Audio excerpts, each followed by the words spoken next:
Cette œuvre a été conçue pour la chaîne YouTube Romance Z Onitschlat.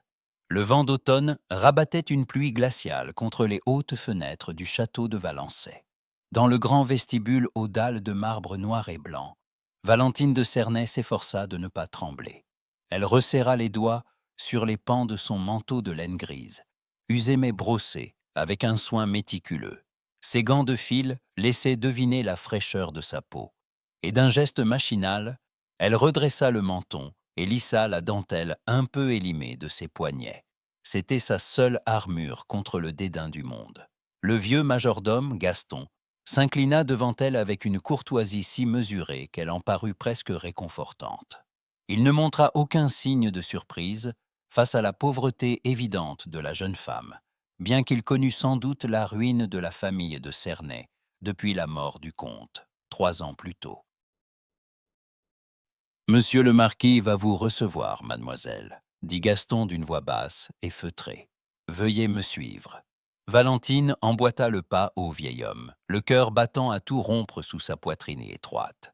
Elle traversa des galeries ornées de portraits d'ancêtres au regard sévère, sous des plafonds dont les dorures semblaient narguer sa propre misère. Sa mère et sa jeune sœur attendaient son retour dans leur modeste chaumière, à la lisière des terres de Valençay.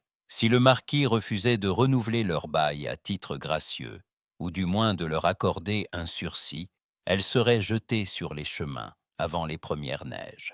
Gaston ouvrit la lourde porte en chêne du cabinet de travail. La pièce était vaste, tapissée de livres anciens et réchauffée par un grand feu de cheminée qui crépitait joyeusement. Derrière un bureau massif encombré de papiers se tenait Armand, le marquis de Valençay. Il ne se leva pas immédiatement. Il l'observa un instant, le regard sombre et impénétrable. C'était un homme dans la force de l'âge, aux traits anguleux et d'une beauté presque intimidante, mais marqué par une froideur calculatrice. Valentine remarqua qu'il faisait tourner lentement sa lourde chevalière d'or à son petit doigt, un mouvement régulier qui trahissait une profonde concentration. « Mademoiselle de Cernay ?» dit-il enfin d'une voix grave qui résonna dans le silence de la pièce. « Veuillez vous approcher. » Valentine fit quelques pas, refusant de baisser les yeux. Elle s'arrêta devant le bureau, les mains jointes. « Monsieur le marquis, » commença-t-elle, sa voix ferme malgré la peur qui lui nouait la gorge. « Je vous remercie de m'accorder cette audience. Je viens vous parler de la chaumière des ormes. Le régisseur de votre domaine nous a fait savoir que notre bail ne serait pas reconduit le mois prochain. Ma mère est souffrante et ma sœur est encore bien jeune. Je vous supplie de nous accorder un délai pour réunir le montant du loyer. » Armand cessa de faire tourner sa bague. Il s'adossa à son fauteuil, croisant ses longues jambes. « Le régisseur ne fait qu'appliquer mes directives, mademoiselle. Le domaine de Valençay doit être rentable. Votre père a laissé des dettes que ma famille a longtemps tolérées, mais les temps changent. Ma belle-mère, madame de Mortemart, insiste pour que chaque parcelle de cette terre rapporte ce qu'elle doit. » Le nom de la marâtre résonna comme une menace. Valentine savait que cette femme dirigeait le château d'une main de fer depuis la mort du vieux marquis, cherchant par tous les moyens à évincer Armand de son héritage légitime en favorisant son propre neveu. « Je comprends les nécessités financières, monsieur, » répondit Valentine en redressant à nouveau le menton. « Mais nous parlons de la vie de 2 femmes sans défense. Je suis prête à travailler pour vous. » « Je peux m'occuper de votre bibliothèque, traduire vos correspondances. Vous êtes une demoiselle de la noblesse, Valentine, l'interrompit-il d'un ton sec. Vous ne pouvez pas devenir une employée de maison. La société ne le tolérerait pas, et ma belle-mère se ferait un plaisir de l'utiliser contre moi pour prouver que je traite les familles alliées avec mépris. » Valentine sentit le désespoir l'envahir. Elle fit un pas en arrière, prête à capituler, lorsque le marquis se leva. Il contourna le bureau et s'approcha d'elle. Sa haute stature imposait le respect, mais il y avait dans ses yeux une lueur nouvelle, presque fiévreuse. « Cependant, » continua-t-il, « j'ai une proposition à vous faire. Une proposition qui résoudrait votre problème de logement et bien d'autres difficultés qui vous assaillent. Une proposition. De quelle nature ? J'ai besoin d'une épouse, déclara Armand sans détour. Valentine resta muette de stupeur. Elle le regarda, croyant d'abord à une plaisanterie cruelle. Mais le visage du marquis restait de marbre. Ma belle-mère tente de m'imposer un mariage avec sa nièce, une femme cupide qui lui permettrait de garder le contrôle de Valençay, expliqua-t-il, la voix basse et pressante. Pour toucher mon héritage paternel de manière définitive, je dois être marié avant la fin de l'année. Je cherche une femme d'une naissance irréprochable, que la société respecte, mais qui n'a aucun lien avec la faction de Madame de Mortemart. Une femme qui saura tenir tête aux intrigues de ce château. Et vous avez pensé à moi, murmura Valentine, incrédule. Vous avez de la fierté, Valentine. Je l'ai vu à la seconde où vous êtes entrée ici. Vous ne vous laisserez pas intimider par les salons de Valençay. En échange de votre consentement, votre mère et votre sœur recevront une rente confortable et la propriété définitive de leur maison. Vous serez la marquise de Valençay. Mais c'est une folie, s'exclama-t-elle, les joues soudain brûlantes. Un tel mariage exige des arrangements, des alliances de fortune. Monsieur, je n'ai pas de dot. Un silence pesant retomba sur le cabinet de travail. Valentine sentait son cœur cogner contre ses côtes. Elle venait de prononcer l'aveu de sa plus grande honte sociale, celle qui la condamnait au célibat ou à la misère. Armand ne sia pas. Un sourire presque imperceptible dessina le coin de ses lèvres. Sans quitter Valentine des yeux, il recula vers son bureau. Il ouvrit un tiroir secret dissimulé dans le bois sombre et en sortit un lourd trousseau de clés en fer forgé, retenu par un anneau d'argent. Ces clés, usées par le temps mais polies par l'usage, ouvraient les portes du château, de ses caves, de ses coffres et de ses secrets. Il revint vers elle, prit doucement sa main gantée de fil et y déposa le trousseau de fer. Le contact du métal froid contre sa paume fit frissonner la jeune femme. « Je n'ai que faire de votre argent, Valentine, » dit-il d'une voix dont la froideur habituelle s'était teintée d'une étrange gravité. « C'est moi qui vous dote. Ces clés font de vous la maîtresse absolue de Valençay. Acceptez-vous le marché ?» Valentine regarda les clés dans sa main, puis le regard d'Armand. Elle comprit qu'en refermant ses doigts sur ce fer, elle n'entrait pas seulement dans une alliance de convenance, mais qu'elle déclarait une guerre ouverte à Madame de Mortemart et à toute la haute société qui l'avait rejetée. Le risque social était immense, mais le salut de sa famille était au bout de ce geste.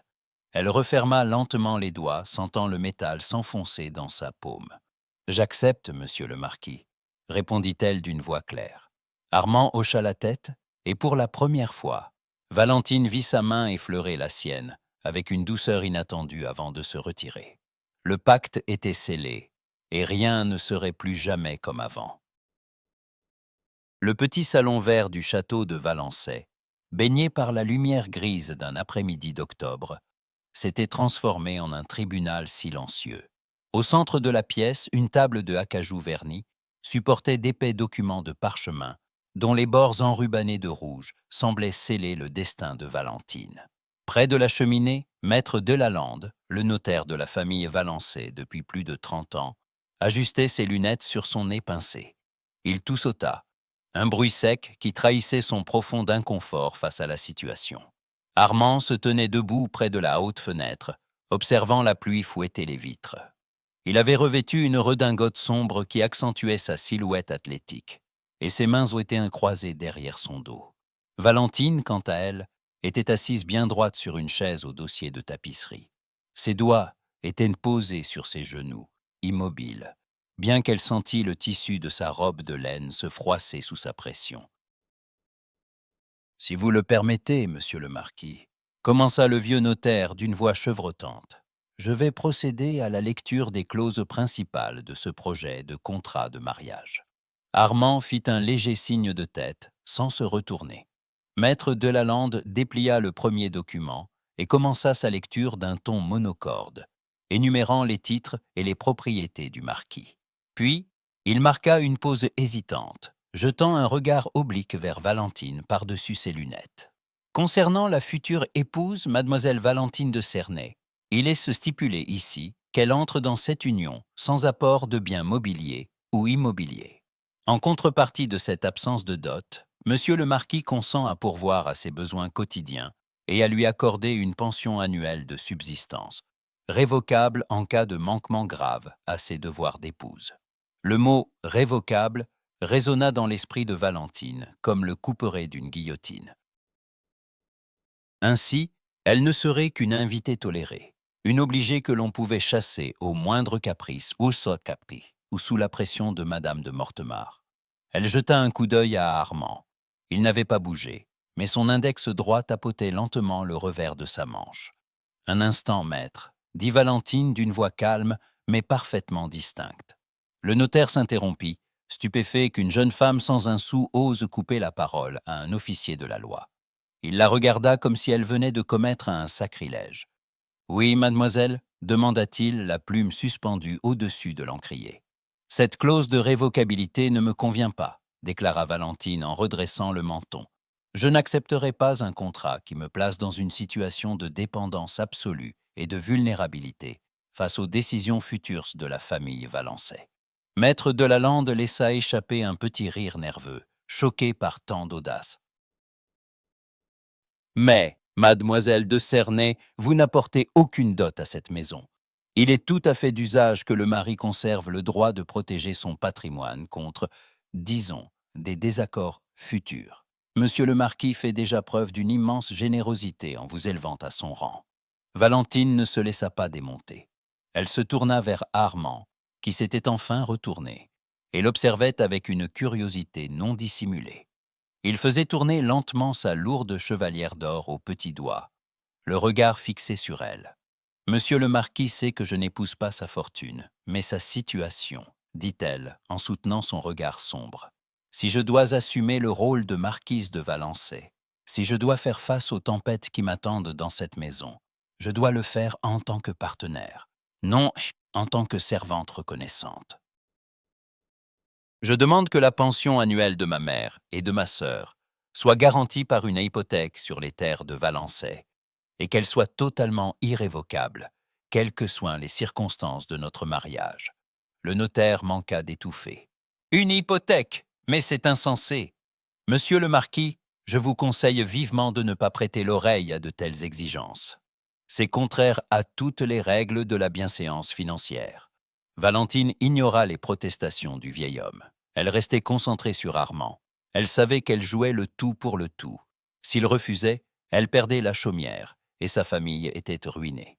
Mais s'il acceptait, elle entrait dans ce château la tête haute, protégée par la loi. De plus, poursuivit-elle, sa voix gagnant en assurance, les clés que vous m'avez remises hier doivent représenter une autorité réelle. Je demande à être désignée comme l'unique administratrice des dépenses domestiques du château, sans que Madame de Mortemart puisse interférer ou contester mes décisions. » Maître Delalande regarda Armand, s'attendant à ce que le marquis mette fin à cette mascarade et chasse cette jeune femme impertinente. Mais le marquis resta silencieux un long moment. Ses yeux noirs scrutaient le visage de Valentine, y cherchant une faille, une hésitation. Il n'y trouva que de la détermination et une fierté dignes des plus grandes lignées. Un silence de plomb s'installa dans le salon, seulement troublé par le crépitement du feu. Puis, à la surprise générale du notaire, Armand esquissa un léger sourire. Il fit quelques pas vers la table de acajou. « Rédigez ces modifications, maître Delalande, » ordonna-t-il d'une voix tranquille. Le notaire ouvrit de grands yeux. « Mais, monsieur le marquis, vous m'avez bien entendu, » répéta Armand, son ton ne souffrant aucune réplique. « Mademoiselle de Cernay a raison.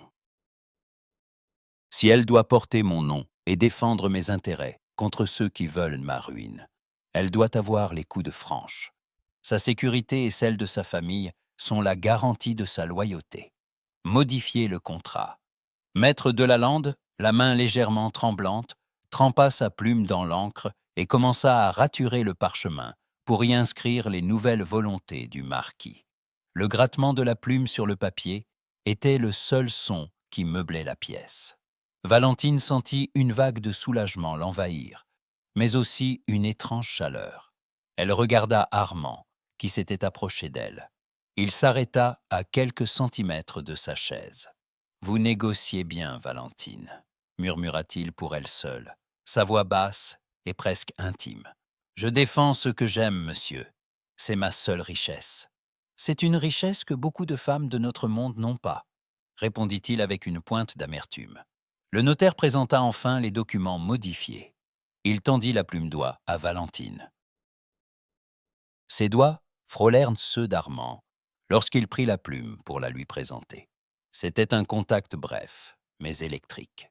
Valentine apposa sa signature au bas du parchemin, suivie immédiatement par celle d'Armand. Lorsque le notaire commença à rassembler ses affaires, l'atmosphère dans la pièce avait radicalement changé. Valentine n'était plus la pauvre suppliante venue mendier un sursis pour sa chaumière. Elle était désormais la future marquise de Valençay, liée à Armand par un pacte d'égaux. Le risque social restait immense car la marâtre n'accepterait jamais cette défaite. Mais la relation entre les deux futurs époux venait de franchir une étape décisive. Ils n'étaient plus des étrangers scellant un marché financier, mais des alliés qui venaient de mesurer leurs forces et de choisir de s'unir. La berline d'approvisionnement du château déposa Valentine de Cernay et sa unique malle de cuir élimée au bas du grand perron de Valençay. L'air d'octobre était mordant, et les hautes fenêtres de la façade et reflétait un ciel plombé. Valentine observa un instant l'imposante masse de pierres grises. Elle savait qu'en franchissant ce seuil, elle n'entrait pas seulement dans sa nouvelle demeure, mais dans un camp retranché. Elle rajusta son manteau, inspira profondément, puis monta les marches de pierre. Les lourdes portes en chêne s'ouvrirent avant qu'elle n'atteigne le haut du perron. Gaston l'attendait, fidèle à son poste. Le vieil homme s'inclina avec une déférence mesurée qui réchauffa un instant le cœur de la jeune femme. « Soyez la bienvenue au château, mademoiselle de Cernay, dit-il d'une voix posée. Mais derrière le majordome, l'accueil était loin d'être aussi chaleureux. Les domestiques s'étaient alignés dans le vaste vestibule d'honneur, formant deux haillées silencieuses et rigides. Leurs visages étaient des masques d'indifférence polie, mais leurs regards trahissaient une curiosité avide et un jugement sans appel. La nouvelle de la pauvreté de la future marquise et de son manque total de dot avait déjà parcouru l'office et les couloirs des domestiques. Au centre de la galerie, un froissement sec et menaçant de soie violette annonça l'arrivée de Madame de Mortemart. La marâtre d'Armand descendait le grand escalier de marbre avec une lenteur calculée. Vêtue d'une robe d'un violet sombre et lourd qui semblait absorber la lumière, elle arborait un port de tête altier et un sourire glacial qui n'atteignait jamais ses yeux d'acier. À ses côtés se tenait Madame Nicole, la gouvernante en chef, une femme au visage parcheminé et aux lèvres pincées, dont les clés pendues à la ceinture tintaient à chacun de ses pas comme une menace. « Ah, voilà donc notre chère invitée, » dit Madame de Mortemart, d'une voix traînante, qui résonna sous la voûte du vestibule. Elle s'arrêta au bas de l'escalier, détaillant avec un mépris manifeste la malle usée de Valentine que deux valets venaient d'apporter. « Vous avez voyagé bien simplement, mademoiselle. Mais après tout, il convient de ne pas oublier d'où l'on vient. La modestie est une vertu si rare chez les personnes de votre condition. » Le mot « condition » était lâché comme une insulte voilée. Dans les rangs des serviteurs, Valentine surprit un échange de regards moqueurs entre deux femmes de chambre. La colère l'envahit, mais elle retint son souffle. D'un geste lent et délibéré, elle redressa le menton et lissa la dentelle un peu élimée de ses poignets, refusant de laisser paraître le moindre trouble. « La véritable élégance réside dans la retenue, madame, » répondit Valentine d'une voix claire, qui porta jusqu'au fond de la galerie. « Ma famille m'a appris que la dignité ne se mesure pas au nombre de coffres que l'on transporte, mais à la façon dont on honore son nom. » Le sourire de la marâtre s'endurcit imperceptiblement. « Des paroles fort poétiques, ma chère. Cependant, nous devons penser au quotidien.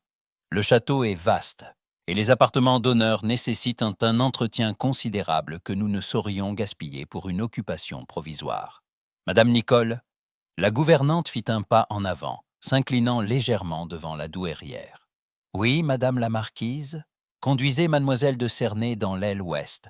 La chambre des roses fera parfaitement l'affaire. Elle est sombre, certes, et un peu exposée au courant d'air de l'étang, mais elle conviendra à ses habitudes de simplicité.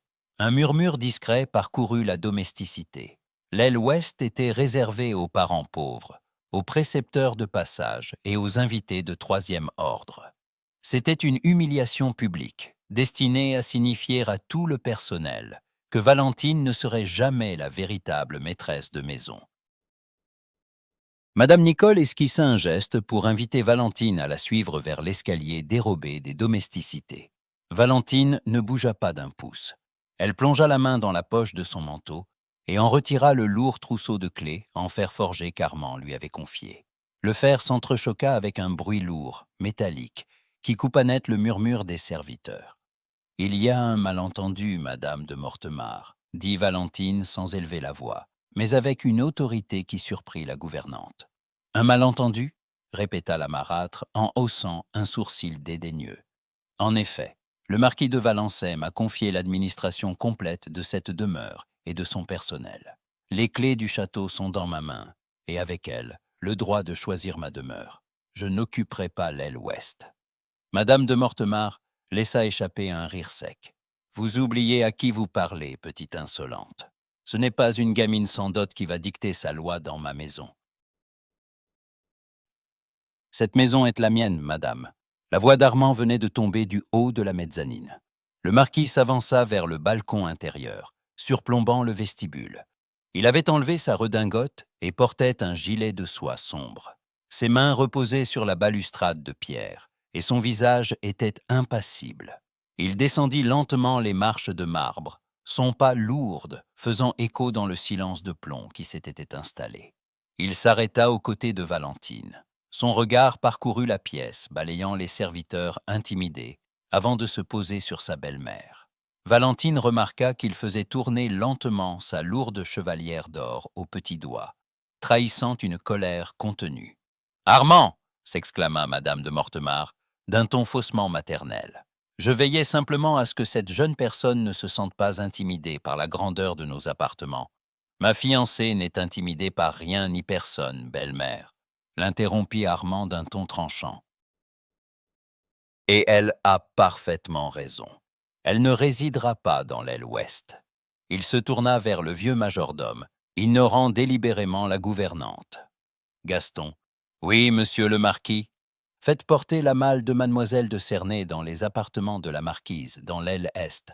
Qu'on y allume du feu immédiatement et qu'on y dresse la table pour le thé. Mademoiselle est ici chez elle, et ses ordres sont les miens. Quiconque l'oubliera sera renvoyé sur le champ sans certificat. » Le visage de Madame de Mortemart devint livide. Ses lèvres se pincèrent au point de disparaître, et le froissement de sa robe de soie violette devint frénétique lorsqu'elle serra les poings dans ses plis. Elle jeta à Valentine un regard empreint d'une haine pure, avant d'adresser un signe de tête bref à Armand. « Vous faites une grave erreur, mon cher enfant, » murmura-t-elle, avec une amertume venimeuse. « Une erreur dont vous mérirez les conséquences plus tôt que vous ne le pensez. » Elle se détourna brusquement et remonta l'escalier, suivie par une Madame Nicole déstabilisée. Les domestiques, comprenant que le pouvoir venait de basculer, s'empressèrent de s'incliner profondément devant Valentine, avant de se disperser dans les couloirs avec une efficacité renouvelée. Valentine resta seule dans le vaste vestibule avec Armand. Elle laissa échapper un long soupir, sentant ses épaules se détendre légèrement. Elle regarda le marquis, dont les yeux sombres s'étaient adoucis d'une nuance imperceptible. « Merci, monsieur le marquis, » dit-elle à voix basse. « Ne me remerciez pas, Valentine, » répondit-il, en posant un instant sa main sur son épaule. Un geste bref, mais d'une chaleur inattendue. « Vous avez défendu votre rang avec une bravoure remarquable, mais soyez vigilante. Ma belle-mère ne pardonnera jamais l'humiliation que vous venez de lui infliger devant le personnel. La guerre ne fait que commencer. » « Qu'elle vienne, » murmura Valentine en resserrant ses doigts sur le trousseau de clés. « Je suis prête. » Armand la regarda, et pour la première fois, un éclair d'admiration véritable brilla dans son regard. Le piège social s'était refermé, mais il n'était plus seul pour l'affronter. La grande salle à manger du château de Valençay était une pièce d'apparat d'une solennité écrasante. Sous le plafond haut-peint de fresques mythologiques, la table de chêne sombre, immense, n'était dressée que pour 3 personnes. Mais les couverts d'argent et les chandeliers de cristal étincelaient avec une rigueur presque militaire. Gaston et 2 valets, en livrée, se tenaient immobiles près du buffet, prêts à servir. Valentine entra la première, s'efforçant de ne pas laisser paraître son malaise. Elle portait sa plus belle robe, un taffetas vert bouteille dont la coupe, bien que soignée, trahissait la mode d'il y a 5 ans. Elle n'avait pour tout bijou qu'un simple camée monté sur un ruban de velours noir autour de son cou. C'était un contraste saisissant avec Madame de Mortemart, qui l'attendait déjà, installée majestueusement au bout de la table. La douairière arborait une parure de rubis imposante qui scintillait à la lueur des bougies, et sa robe de soie violette bruissait au moindre de ses mouvements. Armand entra quelques instants plus tard. Il jeta un regard rapide sur la disposition de la table. Valentine avait été placée au milieu, sur le côté, comme une invitée de passage, tandis que Madame de Mortemart trônait à l'extrémité opposée à celle du marquis, la place traditionnellement réservée à la maîtresse de maison. Armand ne dit rien, mais Valentine remarqua qu'il fit tourner lentement sa chevalière d'or au petit doigt, en prenant place. Le dîner commença dans un silence pesant, seulement troublé par le tintement des couverts et le murmure du vent contre les vitres. Gaston servit un potage de légumes d'automne. Ce potage est d'une grande simplicité, commença Madame de Mortemart, d'une voix mielleuse, après avoir goûté une cuillerée. Mais après tout, il convient sans doute de s'adapter au goût de notre nouvelle venue. J'imagine, mademoiselle de Cernay, que les repas dans votre modeste demeure familiale devaient ressembler à cela. La vie de campagne sans artifice a ses charmes, n'est-ce pas? Valentine sentit le piège. La marâtre cherchait à la rabaisser devant les domestiques en rappelant sa pauvreté. Elle posa délicatement sa cuillère, redressa le menton et lissa la dentelle de son poignet, avec un calme olympien. La simplicité est en effet une vertu que mon père appréciait, madame, répondit Valentine d'une voix claire et posée. Il disait souvent qu'un repas modeste pris dans la paix de l'esprit vaut 1000 fois les banquets les plus somptueux, où l'on doit tolérer la mauvaise compagnie et les langues venimeuses. Un silence soudain s'abattit sur la pièce. Gaston, qui s'apprêtait à verser le vin, marqua un temps d'arrêt presque imperceptible, tandis que les valets baissaient les yeux pour masquer leur surprise. Armand, lui, posa son verre et fixa Valentine, une lueur d'amusement brillant dans ses yeux sombres. Madame de Mortemart se tendit, ses doigts se serrant sur son verre de cristal. « L'esprit est une jolie chose, mademoiselle, mais il ne remplit pas les coffres. Une maison comme Valençay exige plus que des réparties bien tournées. Elle exige du prestige, des alliances solides et des ressources. Sans dot, il est bien difficile de maintenir le rang que mon défunt époux a tant travaillé à préserver. Je crains que votre présence ici ne soit perçue par notre voisinage comme une marque de déchéance pour notre lignée. » L'attaque était directe, brutale. Valentine sentit une pointe de douleur lui traverser le cœur, mais elle refusa de plier. Elle regarda la marâtre bien en face. « Le prestige d'une lignée, madame, se mesure à la noblesse de ses actes et non à la taille de sa cassette. Mon père a peut-être perdu sa fortune, mais il a conservé son honneur intact. C'est un héritage que je préfère de loin à des richesses acquises au détriment de la justice ou par des calculs mesquins. Et si le voisinage s'inquiète de notre union, je me ferai un devoir de leur rappeler que le marquis de Valençay est assez puissant pour choisir son épouse selon son cœur et son jugement, et non selon les exigences de ses créanciers. » Cette fois, le coup portait. Madame de Mortemart devint blême. Elle savait pertinemment que ses propres dettes de jeu et ses dépenses extravagantes commençaient à entamer sa propre position. Armand laissa échapper un léger rire, un son rare et chaud qui surprit Valentine autant qu'il la troubla. Il se leva lentement de sa chaise. La haute stature du marquis imposa immédiatement le silence. Il contourna la longue table, son pas résonnant sur les dalles de pierre. Il s'arrêta derrière la chaise de Valentine. Celle-ci retint son souffle, ignorant ce qu'il allait faire. À sa grande surprise, Armand posa délicatement ses mains sur ses épaules. La chaleur de ses paumes traversa le tissu de sa robe de taffetas, lui procurant un frisson inattendu. « Gaston », dit Armand, d'une voix qui ne souffrait aucune réplique. « Oui, monsieur le marquis, veuillez débarrasser le couvert de mademoiselle de Cernay. » Madame de Mortemart esquissa un sourire triomphant, pensant qu'Armand allait renvoyer Valentine dans ses appartements. Mais son triomphe fut de courte durée. « Et installez-le à l'autre extrémité de la table, » poursuivit le marquis, son regard noir fixé sur sa belle-mère. « À la place de la marquise. » La douairière se leva d'un bond, sa chaise raclant le sol, avec un bruit strident. « Armand, c'est inadmissible. Cette place est la mienne depuis plus de 20 ans. Tu ne peux pas me chasser ainsi pour installer cette fille sans dot.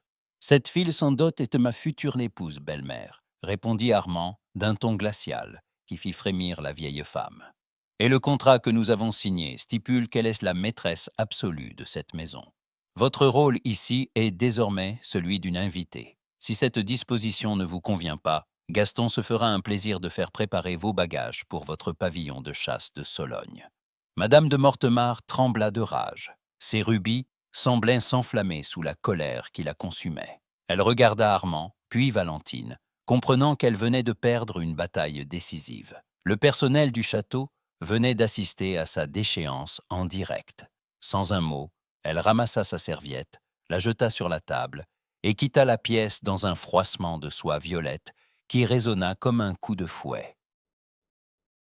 Gaston, avec une efficacité parfaite et un respect visiblement accru, déplaça le couvert de Valentine à l'extrémité de la table. Armand offrit sa main à Valentine pour l'aider à se lever. Lorsqu'elle glissa ses doigts dans les siens, elle sentit une pression ferme et rassurante. Il la conduisit à son nouveau siège et repoussa délicatement sa chaise. « Vous avez été superbe, Valentine », murmura-t-il à son oreille, avant de retourner s'asseoir à l'autre bout de la table. Valentine s'assit à la place d'honneur. En regardant Armand à l'autre bout de la nappe blanche, elle comprit que son statut au château venait de changer radicalement. Elle n'était plus une intruse tolérée, mais la souveraine reconnue de Valençay. Cependant, le regard de haine que lui avait lancé Madame de Mortemart en partant lui rappelait que cette victoire publique venait de déchaîner une tempête dont elle ne mesurait pas encore toute la violence. Le ciel s'était chargé d'encre en quelques minutes, transformant l'après-midi d'octobre en un crépuscule prématuré. Installé aux côtés d'Armand dans le cabriolet léger qu'il conduisait lui-même pour inspecter les limites forestières du domaine, Valentine observait les premiers éclairs zébrer la cime des grands chênes. Le vent s'engouffra sous la capote de cuir, apportant avec lui l'odeur de la terre mouillée et de la tempête imminente. « Nous n'aurons pas le temps de rentrer au château », dit Armand, sa voix dominant le grondement lointain du tonnerre. Il fit claquer les rênes pour presser l'allure du cheval, dirigeant l'équipage vers un sentier plus étroit qui s'enfonçait sous le couvert des arbres. Quelques instants plus tard, alors que les premières gouttes épaisses commençaient à s'abattre, une silhouette de pierre et de briques apparut au milieu d'une clairière sauvage. C'était le vieux pavillon de chasse de Valençay, une bâtisse solitaire à moitié dévorée par le lierre.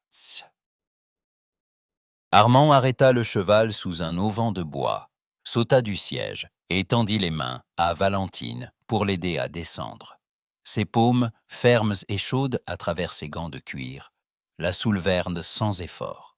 Ensemble, ils se précipitèrent vers la lourde porte du pavillon.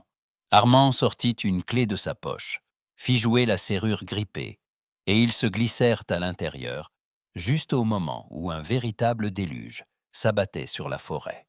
L'obscurité régnait dans la grande pièce unique, meublée seulement de quelques fauteuils de cuir usé, d'une table massive et d'une imposante cheminée de pierre. L'air y était frais et empreint d'une odeur de cendres froides et de vieux bois. « Restez ici, dit Armand. Je vais allumer un feu. Il y a toujours du bois sec près de l'âtre. » Valentine hocha la tête. Elle frissonnait sous son manteau de laine grise, qui avait eu le temps de s'imbiber d'eau. Elle s'approcha de la cheminée tandis qu'Armand s'agenouillait devant l'âtre. Avec une habitude surprenante pour un homme de son rang, il disposa les brindilles et les bûches, puis fit jaillir une étincelle d'un briquet à silex. Bientôt, une flamme timide commença à lécher le bois, projetant des ombres dansantes sur les murs de pierre brute. Armand se releva et tourna son regard vers Valentine. Il remarqua ses épaules tremblantes. Sans un mot, il retira sa propre redingote de laine sombre qui était restée sèche sous son grand manteau de voyage et s'approcha d'elle. « Permettez-moi, murmura-t-il. Il déposa le vêtement chaud sur les épaules de la jeune femme. La chaleur du tissu, imprégnée de l'odeur subtile de tabac blond et de cèdre qui caractérisait le marquis, enveloppa Valentine. Elle sentit ses joues se colorer d'une rougeur qui n'avait rien à voir avec le froid. D'un geste machinal, elle redressa le menton et lissa la dentelle mouillée de ses poignets pour masquer son trouble. « Merci, monsieur le marquis, dit-elle doucement. « Appelez-moi Armand quand nous sommes seuls, Valentine, répondit-il en s'asseyant sur l'un des fauteuils de cuir près du feu. Le protocole est une arme utile contre ma belle-mère, mais il n'a pas sa place ici. Valentine prit place dans le fauteuil voisin. Elle tendit ses mains blanches vers la flamme naissante. À côté d'elle, Armand observait le feu, faisant tourner lentement sa lourde chevalière d'or aux petits doigts. Le silence qui s'installa n'était plus celui, glacial, de leurs premières rencontres, mais une attente plus douce, rythmée par le crépitement du bois et le tambourinement de la pluie contre les carreaux. « Pourquoi m'avoir choisi, Armand ?» demanda brusquement Valentine, osant poser la question qui la tourmentait depuis la signature du contrat. « Il y a tant de jeunes filles de bonne famille dans la province qui auraient accepté votre proposition sans hésiter et qui possédaient des dots considérables. » Armand cessa de faire tourner sa bague. Ses yeux sombres se fixèrent sur elle, reflétant l'éclat des flammes. Parce que ces jeunes filles recherchent un titre ou une fortune, et que leur famille aurait exigé des concessions qui m'auraient affaibli face à Madame de Mortemart, répondit-il avec une pointe d'amertume. Mais surtout, parce que je savais que vous comprendriez ce que signifie devoir se battre pour survivre. Il fit une pause, son regard se perdant dans le feu. Les gens de notre monde croient que ma vie a toujours été facile. Ils voient le marquis de Valençay, le château, les terres. Ils ignorent que mon père a passé ses dernières années prisonnier de sa propre faiblesse, manipulé par ma belle-mère, qui a méthodiquement pillé ses biens, et isolé ma propre mère jusqu'à sa mort. J'ai grandi dans une maison où chaque sourire cachait un poison, où la confiance était une faiblesse mortelle. J'ai dû apprendre à devenir de pierre pour ne pas être détruit. C'était la première fois qu'Armand se livrait à Saint-Cy. Valentine ressentit une profonde vague de sympathie pour cet homme que l'on disait si froid. Elle comprit que sa dureté n'était qu'une armure, semblable à sa propre fierté face à la pauvreté. « Je connais cette solitude, » dit-elle d'une voix douce. « Quand mon père est mort et que les créanciers ont commencé à défiler à la chaumière, j'ai vu tous nos prétendus amis se détourner de nous. Les mêmes personnes qui venaient danser chez nous lorsque nous étions riches ne nous saluaient même plus à la sortie de l'église. J'ai dû apprendre à cacher mes mains abîmées par le travail et à sourire, alors que nous n'avions pas de quoi acheter du pain pour le lendemain. La pauvreté sans dot est une condamnation à l'invisibilité sociale. » Armand se tourna vers elle.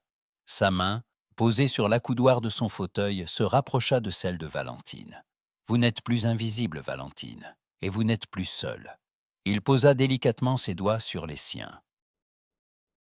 C'était un geste simple, dénué de toute exigence contractuelle, une offre de réconfort sincère. Valentine ne retira pas sa main. Au contraire, elle retourna sa paume pour laisser leurs doigts s'entrelacer. La chaleur de sa peau se communiqua à la sienne, chassant les derniers frissons du froid. « Nous sommes deux survivants, n'est-ce pas ?» murmura-t-elle, un léger sourire aux lèvres. « Oui, » dit Armand, « et c'est pour cela que notre alliance fonctionnera. Ils s'attendent à trouver une jeune fille brisée et un marquis cynique. Ils vont découvrir que nous sommes unis par quelque chose de bien plus solide que leurs intrigues. » Au dehors, la tempête continuait de faire rage, Mais dans l'intimité du pavillon de chasse, la glace venait de rompre définitivement. Le marquis d'Istan et la jeune femme sans dot venaient de laisser place à deux êtres humains partageant leur fardeau. Lorsque la pluie commença enfin à se calmer, ils reprirent le chemin du château, mais le silence qui les unissait désormais dans le cabriolet n'était plus celui du doute, mais celui d'une complicité naissante et profonde, qui allait changer à jamais la donne à Valençay. L'hiver s'était abattu sur la Sologne, avec une rigueur sans précédent. Depuis 3 jours, un vent glacial venu du nord figeait les étangs et couvrait les forêts d'un lourd manteau de givre. Au château de Valençay, les courants d'air s'engouffraient sous les portes monumentales, et malgré les feux qui brûlaient dans les cheminées des salons, l'atmosphère restait glaciale. Dans les vastes cuisines du sous-sol, l'ambiance était d'ordinaire réservée aux domestiques. Mais ce matin-là, Valentine y avait établi son quartier général. Vêtue d'une robe de laine sombre et d'un tablier de toile simple, elle se tenait devant la grande table de préparation. Gaston, le vieux majordome, se tenait à ses côtés, un grand registre à la main, tandis que les marmitons s'activaient autour d'immenses marmites où mijotait un bouillon épais de légumes et d'orge. Valentine tenait à la main le lourd trousseau de clés en fer forgé. Elle venait elle-même d'ouvrir les réserves de charbon et les celliers à grains, des endroits habituellement verrouillés sous la garde jalouse de la gouvernante. « Gaston, dit Valentine d'une voix ferme, qui couvrait le bouillonnement des marmites. Je veux que la moitié des réserves de charbon de l'aile nord soient acheminées dès aujourd'hui vers les métairies du domaine. Les familles des gardes-chasse et des bûcherons n'ont plus de quoi se chauffer. De plus, chaque après-midi, une distribution de soupe chaude sera organisée ici même pour tous les journaliers du domaine. » Le vieux majordome inclina la tête, mais son visage trahissait une légère inquiétude.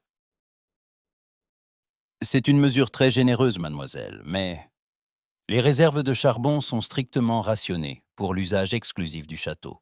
Madame la douairière a toujours insisté pour que le combustible soit conservé en priorité pour les grands salons d'apparat. Les salons d'apparat sont vides en cette saison, Gaston, répliqua Valentine en redressant le menton. Les hommes et les femmes qui travaillent sur ces terres sont ceux qui font vivre Valençay. Nous ne pouvons pas les laisser geler dans leurs cabanes pendant que nous chauffons des pièces désertes. Ouvrez les hangars. Qui vous permet de donner de tels ordres ?» La voix, aiguë et chargée de mépris, retentit depuis l'escalier de pierre. Madame de Mortemart descendait les marches, évitant soigneusement de frôler les murs humides de la cuisine. Le froissement sec de sa robe de soie violette semblait couper l'air froid. Elle était enveloppée dans une lourde pelisse doublée de fourrure de martre, et ses yeux d'acier brillaient d'une colère contenue. Madame Nicole, la gouvernante, la suivait comme une ombre, l'air triomphant. Les domestiques s'arrêtèrent instantanément de travailler, plongeant la cuisine dans un silence de mort. Madame la douairière salua poliment Valentine sans se laisser démonter. « Assez de simagrées, mademoiselle ?» tempêta la marâtre en s'approchant de la table. « De quel droit vous appropriez-vous les ressources de ce château? Ouvrir les réserves de charbon? Distribuer nos vivres à la populace, c'est une folie pure et simple. Vous jetez notre or par les fenêtres pour vous attirer les faveurs de quelques paysans. »« Ce ne sont pas des faveurs, madame, c'est du secours, » répondit Valentine d'un ton calme. « Les températures sont descendues si bas que les enfants des métairies tombent malades. C'est le devoir des maîtres de Valençay de veiller sur eux. »«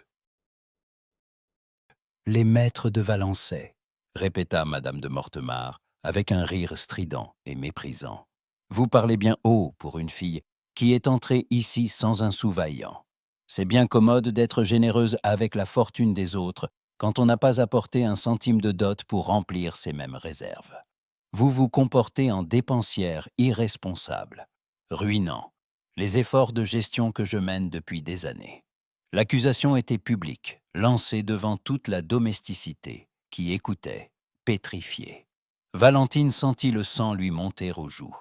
La marâtre tentait de la faire passer pour une intruse cupide et écervelée, incapable de gérer un domaine.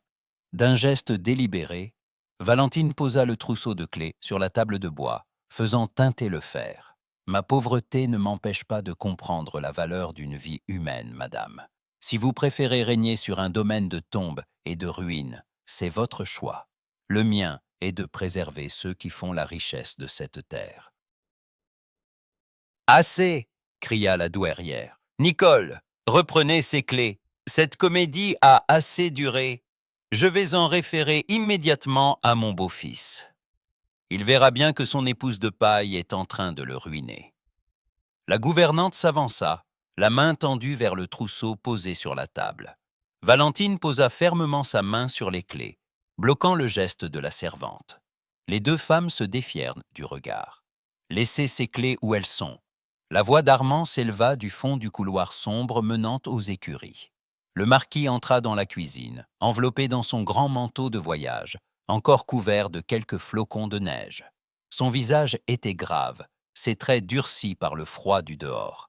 Il s'approcha lentement, son pas lourd résonnant sur les dalles de pierre. Madame de Mortemart se tourna vers lui, affectant une mine outrée. « Ah, Armand, te voilà enfin. Regarde ce que fait ta future épouse en ton absence. Elle pille nos réserves de charbon et distribue nos grains sous prétexte de charité. Elle va nous ruiner avant même que le mariage ne soit célébré.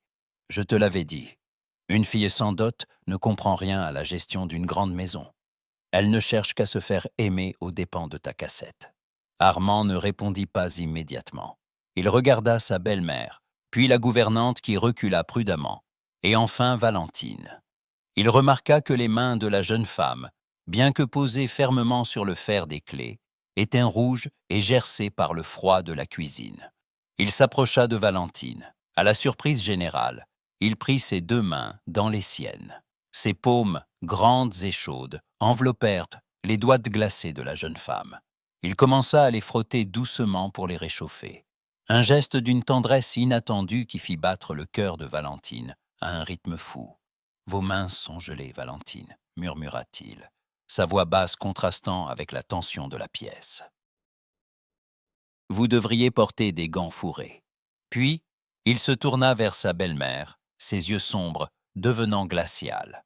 Il fit tourner lentement sa chevalière d'or au petit doigt. « Ce que fait ma fiancée est juste, belle-mère. Un domaine dont les paysans meurent de froid est un domaine qui meurt. Ce charbon et ses vivres appartiennent à Valençay, et c'est à la marquise de décider de leur usage. » « Mais Armand, » protestation la douairière, blême de rage. Gaston coupa Armand d'un ton sans réplique. « Doublez la ration de charbon que mademoiselle a ordonné de distribuer, et veillez à ce que les cuisines ne manquent de rien pour préparer ses soupes. Quiconque contestera les décisions de ma future épouse en répondra devant moi. » Madame de Mortemart serra les poings, le froissement de sa robe violette trahissant sa fureur impuissante. Elle comprit qu'elle venait de subir un nouvel échec cuisant, et cette fois, devant le peuple du château. Sans ajouter un mot, elle tourna les talons et remonta l'escalier d'un pas rapide, suivie par Nicole. Armand ramassa le trousseau de clés sur la table et le replaça délicatement dans la main de Valentine, refermant ses doigts sur le fer. « Vous avez eu raison de tenir tête, » dit-il doucement, son regard plongeant dans le sien. « Mais vous devez vous ménager. Je ne veux pas que ma marquise tombe malade avant le jour de nos noces. » Valentine le regarda, touchée par sa sollicitude. La domesticité s'était remise au travail, avec un zèle renouvelé, chuchotant, avec respect, le nom de la nouvelle maîtresse. Le rapport de force au château venait de changer définitivement. Valentine avait prouvé qu'elle avait le soutien inconditionnel du marquis, mais la haine de la marâtre venait de franchir un seuil de non-retour. Les lustres de cristal du grand salon de réception du château de Valençay jetaient des milliers de feux sur la foule élégante de la noblesse provinciale. C'était la première fois depuis des années que le château ouvrait ses portes pour un bal de cette envergure. L'air était saturé de parfums coûteux, de l'odeur de la cire chaude et du murmure incessant des conversations. Mais sous la musique entraînante de l'orchestre, un sujet unique occupait toutes les bouches. La présentation officielle de la future marquise, la jeune femme sans dot. près du grand buffet de rafraîchissement, Madame de Mortemart tenait sa cour. Vêtue d'une robe de velours pourpre qui bruissait lourdement, elle arborait ses éternels rubis et un sourire de triomphe anticipé. Elle s'entretenait avec la baronne de Condé et d'autres dames influentes de la région, distillant son venin à voix basse. La pauvre enfant fera de son mieux, j'en suis sûr, chuchotait la douairière, avec une fausse indulgence. Mais après tout, sa famille vit dans une chaumière. On ne peut pas attendre d'elle qu'elle connaisse les usages de notre monde. Je crains fort que sa toilette ne témoigne un peu trop cruellement de leur dénuement. Les dames hochèrent la tête avec des mines faussement désolées, guettant l'escalier d'honneur avec une curiosité avide. Elles s'attendaient toutes à voir apparaître Valentine vêtue d'une robe démodée, peut-être ce taffetas vert bouteille déjà vu au dîner, ou une étoffe grossièrement retouchée par une couturière de village. À l'autre bout de la galerie, Armand se tenait debout, impeccable dans son habit de soirée noir aux boutons d'argent. Il refusait les invitations à danser, répondant aux félicitations hypocrites par des hochements de tête polis mais distants. Ses yeux sombres restaient fixés sur la double porte au sommet de l'escalier de marbre. Valentine ne l'avait pas rejoint pour le début de la réception, prétextant les derniers préparatifs. Il faisait tourner sa chevalière d'or au petit doigt, avec une régularité qui, pour qui le connaissait, trahissait une tension extrême. Soudain, la musique s'interrompit. Le maître des cérémonies frappa le sol de sa canne à pommeau d'argent. « Mademoiselle Valentine de Cernay », annonça-t-il d'une voix de stentor. Un silence de mort s'abattit instantanément sur la salle de bal. Les têtes se tournèrent à l'unisson vers le sommet de l'escalier. Valentine apparut. Un murmure de stupeur collective parcourut la foule, suivi d'un cliquetis d'éventail que l'on refermait précipitamment. Elle n'était pas en haillons, elle n'était pas démodée, elle était éblouissante. Elle portait une robe d'une soie d'un vert forêt si profond qu'il semblait presque noir dans les ombres et s'illuminait d'éclats d'émeraude sous la lumière des bougies. Le corsage, ajusté à la perfection, soulignait la finesse de sa taille, tandis que des broderies de fils d'argent dessinaient des feuillages délicats le long de ses épaules dénudées. Ses cheveux sombres étaient relevés en un chignon sophistiqué, retenu par de petites épingles d'argent qui scintillaient comme des étoiles. Elle n'avait pour tout bijou que le camée de son père, mais porté sur cette robe d'une richesse inouïe, il semblait être la pièce maîtresse d'un trésor royal. Valentine se souvenait encore de sa surprise lorsque, 2 heures plus tôt, Gaston avait déposé dans ses appartements une grande boîte de bois de rose parfumée à la lavande. À l'intérieur, enveloppée dans du papier de soie, se trouvait cette merveille, accompagnée d'un simple billet de l'écriture ferme d'Armand, pour que la marquise de Valençay n'ait jamais à baisser les yeux devant quiconque. Il avait fait venir en secret une couturière de Paris pour confectionner cette robe à partir de ses mesures, contournant ainsi le blocus imposé par sa belle-mère. Valentine posa sa main gantée de blanc sur la rampe de marbre.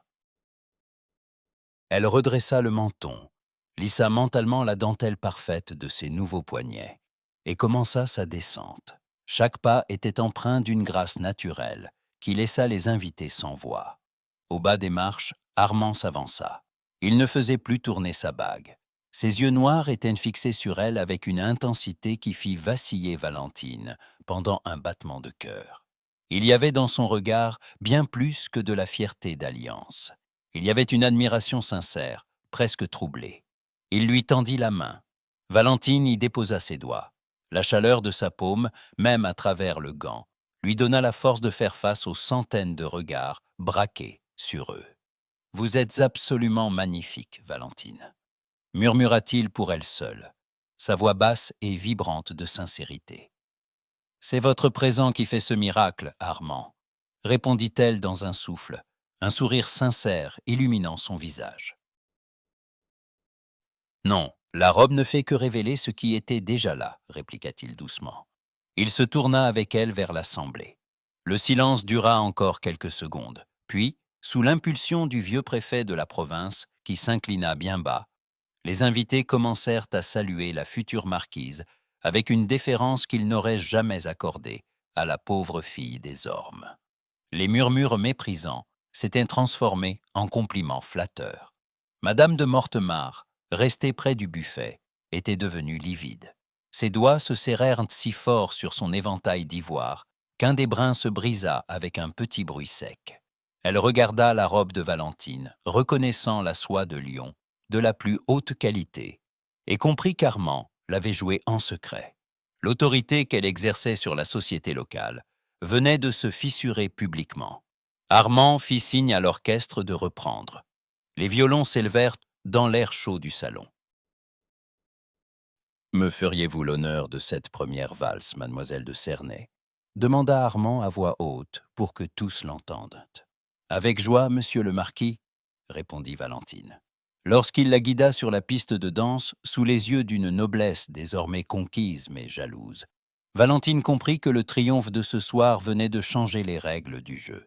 Elle n'était plus une fiancée de l'ombre que l'on pouvait cacher ou mépriser. Elle était entrée dans la lumière de la haute société, devenant une cible encore plus visible pour la vengeance de Madame de Mortemart.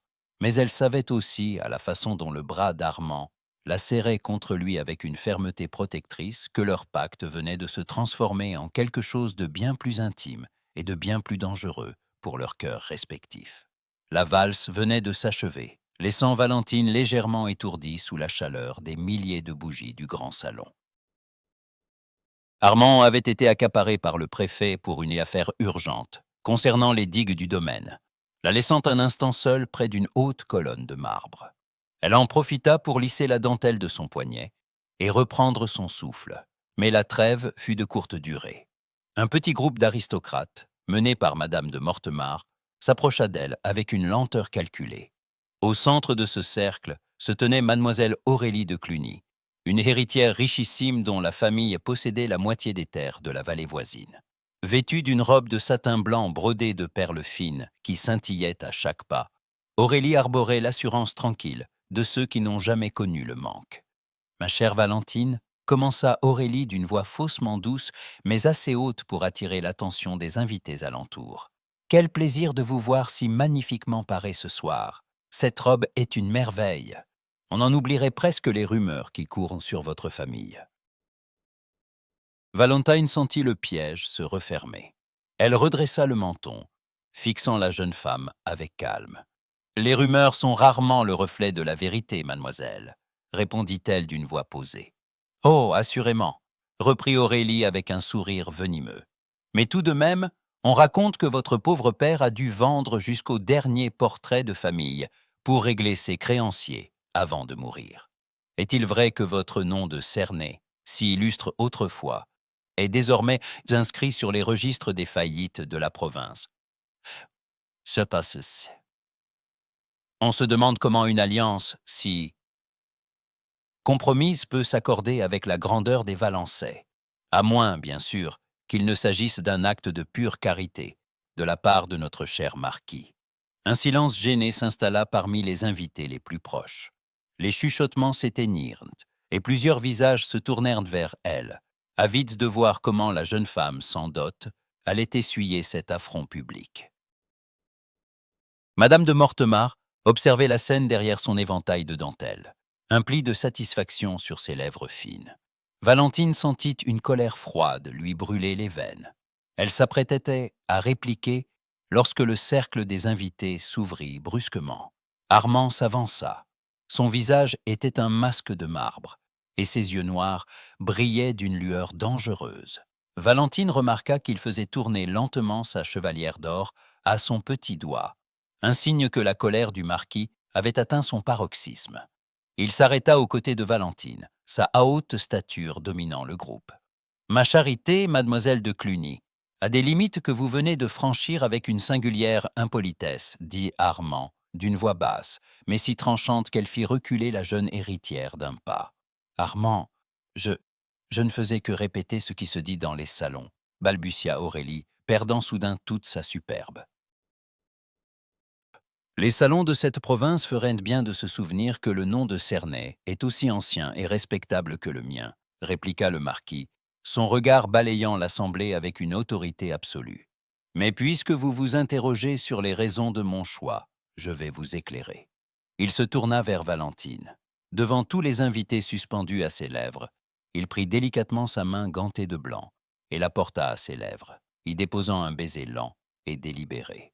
Le contact de sa bouche sur sa peau, même à travers le tissu, fit frissonner Valentine.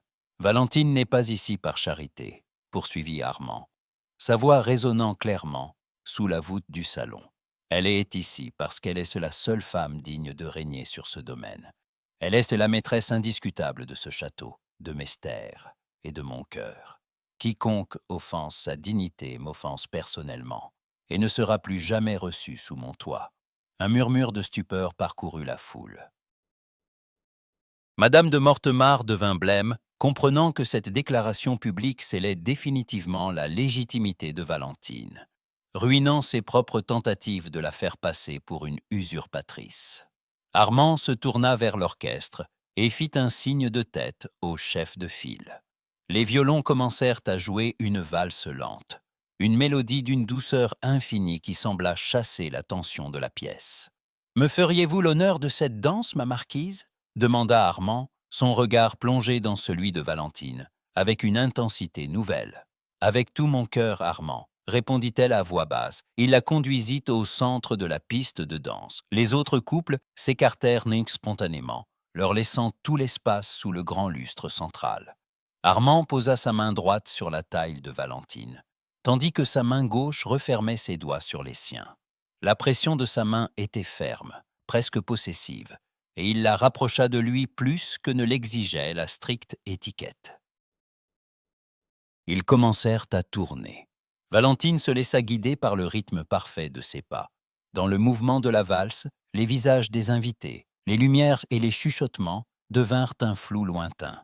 Il n'y avait plus que la chaleur de la main d'Armand sur sa taille et la force de son regard. « Vous n'aviez pas besoin de dire cela devant eux, » murmura Valentine, les yeux fixés sur les siens. « Le contrat ne vous y obligeait pas. » « Le contrat n'a rien à voir avec ce qui s'est passé ce soir, Valentine, » répondit Armand, sa voix basse et vibrante près de son oreille. « Je ne permettrai jamais que l'on vous blesse. Vous êtes sous ma protection. »« Est-ce que c'est seulement de la protection, Armand ?» osa-t-elle demander, le cœur battant à tout rompre. Le marquis ne répondit pas immédiatement. Il resserra légèrement son étreinte, la guidant dans un tour rapide qui fit voler la soie verte de sa robe. Ses yeux noirs s'adoucirent d'une nuance de tendresse que Valentine ne lui avait encore jamais vue. « C'est bien plus que cela, Valentine, bien plus que je ne veux l'admettre moi-même. » La valse se poursuivit, les unissant dans une complicité que personne ne pouvait plus contester. Mais alors qu'ils tournaient sous les regards de la noblesse provinciale, Valentine comprit que cette déclaration publique venait de changer la nature même de leur alliance. Ils n'étaient plus seulement deux associés luttant contre un ennemi commun. Aux yeux du monde, ils s'aimaient. Et dans le secret de leur cœur, le mensonge était en train de devenir une vérité, dont ils ne pourraient plus se défaire sans se briser. Le grondement sourd des roues de la berline de voyage sur les pavés mouillés de la cour d'honneur marqua la fin de cette longue nuit de triomphe. À l'intérieur du carrosse sombre, l'obscurité n'était percée que par la lueur vacillante des lanternes extérieures, qui jetaient des lueurs dorées sur le visage de Valentine. Elle était assise en face d'Armand, enveloppée dans son grand manteau de laine, la soie verte de sa robe de bal bruissant doucement à chaque cahot de la route. Le silence qui régnait dans l'habitacle n'était plus celui de la méfiance, mais une attente chargée d'une électricité nouvelle. Le souvenir de la valse, de la main d'Armand sur sa taille et de sa déclaration publique devant toute la noblesse de la province vibrait encore entre eux. Armand la regardait sans mot dire. Il avait ôté ses gants de soirée et faisait tourner lentement sa chevalière d'or aux petits doigts. Mais son attention était entièrement tournée vers la jeune femme. Valentine, quant à elle, lissait nerveusement la dentelle de son poignet, le regard fixé sur la vitre où ruisselaient des gouttes de pluie. La berline s'arrêta avec une légère secousse devant le grand perron du château. Gaston attendait sous l'auvent, avec un grand parapluie de soie noire. Armand descendit le premier, puis tendit la main à Valentine pour l'aider à franchir le marchepied. Ses longs doigts chauds se refermèrent sur les siens, avec une fermeté rassurante. Au lieu de la lâcher une fois sur le perron, il garda sa main dans la sienne pendant qu'il traversait le vestibule silencieux, où seules quelques bougies achevaient de se consumer dans les grands chandeliers de bronze. Ils montèrent ensemble le grand escalier de marbre. Arrivé sur le palier de l'aile est, devant la porte des appartements de Valentine, Armand s'arrêta. Gaston s'inclina discrètement et se retira dans l'ombre du couloir, les laissant seuls dans la pénombre de la galerie. Un grand feu de cheminée avait été préparé dans le petit salon, attenant à la chambre de Valentine. La porte était entr'ouverte, laissant échapper une lueur chaude et dansante qui dessinait des ombres sur les murs tapissés de soie. « Vous devriez vous reposer, Valentine, » dit Armand d'une voix basse qui résonna doucement dans le silence de la nuit. « La soirée a été éprouvante pour vous. »« Elle a été pleine de surprises, » répondit-elle en levant les yeux vers lui. « Vos paroles de ce soir, devant la baronne de Condé et mademoiselle de Cluny, elles ont changé bien des choses. » Armand fit un pas de plus vers elle, réduisant la distance qui les séparait. Valentine sentit son cœur s'emballer. L'armure de glace du marquis semblait s'être totalement brisée pendant cette nuit. « J'ai dit ce que je devais dire pour faire taire ces vipères, » dit-il, sa voix devenant plus grave et plus intime. « Mais j'ai aussi dit ce que je ressentais. Je ne peux plus faire semblant, Valentine. Ce mariage de convenance, ce contrat que nous avons signé, il s'est transformé en quelque chose que je n'avais pas prévu. »« Et qu'avez-vous prévu, Armand ?» murmura-t-elle, le souffle court. Il tendit la main et effleura doucement sa joue du bout des doigts. Le contact était d'une tendresse infinie, un contraste saisissant avec l'homme dur et cynique qu'elle avait rencontré quelques semaines plus tôt. Valentine ferma les yeux un instant, savourant cette caresse. « Je n'avais pas prévu que votre fierté me charmerait tant, » reprit-il à voix basse, s'approchant encore. « Je n'avais pas prévu que votre courage me rendrait si vulnérable. Je voulais une alliée pour protéger mon domaine, et je me retrouve à vouloir protéger votre bonheur avant le mien.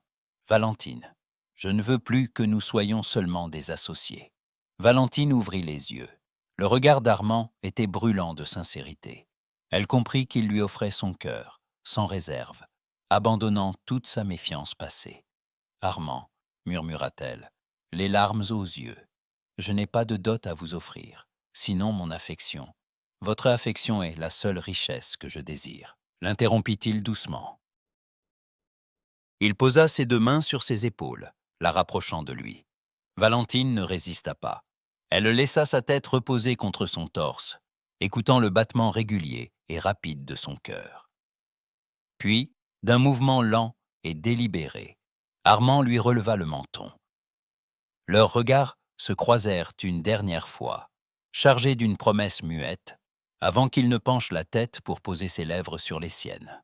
Le baiser fut d'abord timide, presque hésitant, comme s'il craignait de rompre le charme de la nuit. Mais la chaleur de leur corps et l'aveu de leurs sentiments firent rapidement place à une passion contenue depuis trop longtemps. Valentine passa ses bras autour du cou d'Armand, abandonnant toute sa fierté et ses doutes. Elle sentit les mains du marquis se serrer fermement dans son dos, la maintenant contre lui comme s'il craignait de la voir disparaître. Lorsqu'ils se séparèrent enfin, le souffle court, les joues colorées par l'émotion, Armand posa son front contre le sien. « Vous êtes ma marquise, Valentine, » murmura-t-il. « Plus rien ne pourra changer cela. » Valentine sourit, les doigts encore mêlés aux siens. Mais alors qu'il s'éloignait lentement dans le couloir pour rejoindre ses propres appartements, elle resta sur le seuil de sa chambre, le cœur partagé entre une joie immense et une sourde inquiétude. En acceptant l'amour d'Armand, elle venait de franchir un point de non-retour. Le contrat de mariage n'était plus une simple transaction financière pour sauver sa famille. Il était devenu le serment d'un amour véritable qui la liait corps et âme au marquis de Valençay. Et dans l'ombre du château, les ennemis de cette union n'attendaient qu'un faux pas pour détruire ce bonheur naissant. Le soleil matinal filtrait à travers les lourdes courtines de soie dorée. Des appartements de l'aile est, déposant des cercles de lumière sur le parquet ciré. Valentine s'attardait devant sa coiffeuse, un léger sourire encore accroché aux lèvres. Le souvenir des baisers de la veille et du bras d'Armand refermé sur sa taille baignait son cœur d'une douce euphorie. Elle tenait entre ses doigts le petit ruban de velours noir de son camée, lissant de l'autre main la dentelle de son poignet avec une sérénité nouvelle. Pour la première fois depuis la mort de son père, elle osait envisager l'avenir sans effroi. Le bruit d'un froissement sec et menaçant de soie violette brisa soudain la quiétude de la pièce. La porte du salon privé fut poussée sans ménagement, révélant Madame de Mortemart. La douairière n'était pas seule. Elle était flanquée de la gouvernante, Madame Nicole, et d'un groupe de domestiques au visage angoissé. Même Gaston se tenait en retrait dans le couloir, le visage blême et l'inclinaison de tête singulièrement contrainte. « Que signifie cette intrusion, madame ?» demanda Valentine en se levant d'un bond, le menton naturellement relevé. « On n'entre pas ainsi dans mes appartements sans y être invité. »« Vos appartements ?» s'esclaffa Madame de Mortemart d'un ton venimeux. « Rappelez-vous d'où vous venez, mademoiselle ?» Mais le temps des prévenances est révolu. Une affaire d'une extrême gravité vient de se produire. La grande broche d'émeraude et de diamants de la première marquise de Valençay, un bijou de famille inestimable conservé dans le cabinet de la galerie, a disparu que matin. « C'est un bien triste événement, » répondit Valentine d'une voix calme, bien que son cœur commençât à battre plus vite. « Mais je ne vois pas en quoi cela me concerne. Mandatez le régisseur pour interroger le personnel si vous suspectez un vol. » « Le personnel a déjà été interrogé, mademoiselle de Cernay, » intervint Madame Nicole avec une grimace satisfaite. « Et une femme de chambre prétend vous avoir vu errer près de la galerie des bijoux hier soir, après le bal, alors que tout le monde dormait. » Valentine blanchit. Elle avait en effet traversé la galerie pour regagner sa chambre après avoir quitté le carrosse avec Armand. La fourberie de la marâtre se dessinait avec une clarté terrifiante. « C'est une calomnie absurde !» s'exclama Valentine. « Dans ce cas, vous ne me refuserez pas la permission d'inspecter vos affaires, » déclara la douairière avec un sourire cruel. « Si vous n'avez rien à vous reprocher, votre conscience sera sereine. Nicole, fouillez cette commode et ce secrétaire. »« N'osez pas toucher à mes effets personnels !» cria Valentine, s'interposant devant le meuble. « Vous n'avez aucun droit d'agir ainsi dans la demeure de votre beau-fils. J'en ai tous les droits lorsqu'il s'agit de protéger le patrimoine des Valençay contre les prédatrices sans foi ni loi. » Tempêta Madame de Mortemart. « Gaston, écartez cette fille. » Le vieux majordome resta immobile, les yeux fixés au sol, refusant d'exécuter un tel ordre. La douairière poussa un grognement de dépit. Sans attendre, Madame Nicole s'avança brusquement et contourna Valentine pour ouvrir le tiroir supérieur de la coiffeuse. Elle y plongea ses mains agiles, renversant les flacons d'eau de rose et repoussant les gants de fil de Valentine. « Ah !» s'écria soudain la gouvernante, avec un cri de triomphe surjoué. Elle retira sa main du tiroir, tenant entre ses doigts un objet lourd qui captait la lumière du matin. C'était la broche d'émeraude, un nœud d'argent serti de pierres étincelantes, parfaitement identifiables. Un hoquet de stupeur collective parcourut les domestiques rassemblés dans le couloir.